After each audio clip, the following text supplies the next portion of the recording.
I just got back from a funeral, and they really make you think about your life, they make you think about the lives of those around you. And so for this short video, I want to talk about what we think about our lives in the long run. This is the Lifecraft Co channel. Here we go.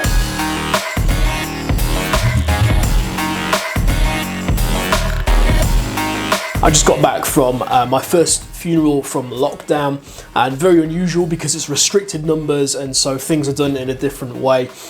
Quite solemn going in, as you would expect with a funeral, but also masks on, socially distanced. Very interesting. But one thing that always happens when you go to a funeral, and I don't know if you've ever been to a funeral or maybe you've been to a couple, you'll realise that you start to think about life and you start to think about purpose and meaning and significance and all those kinds of things. But what you realise is that when you're at a funeral, what you do is you reminisce and you talk about how meaningful that person was to you and to those around you, to those that loved this person, to those that cared about this person.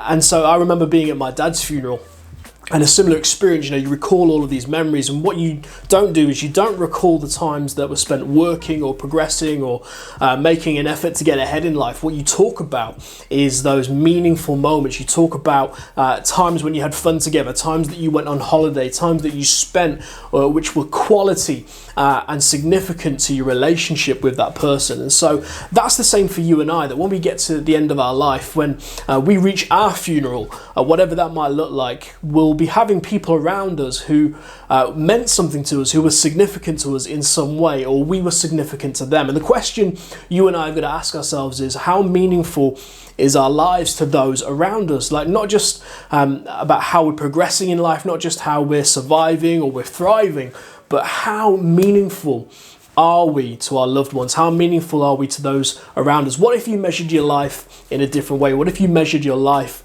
success by how many people you had a positive impact on? How many people you were significant to? How many people you helped further and better themselves?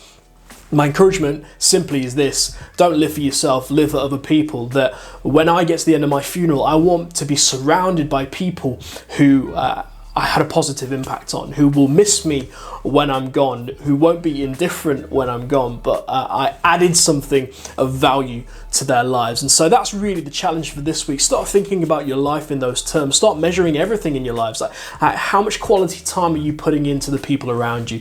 What kind of conversations are you having? Are you taking time to really invest in your relationships, your friendships, your family members, rather than just trying to get ahead in life or just trying to work out what you should be doing or whatever, all that kind of jazz? When you get to your deathbed, you won't ask for more of those things. You'll ask for people. And yeah, that's my little challenge for this week. Don't forget to like, share, subscribe. Ciao.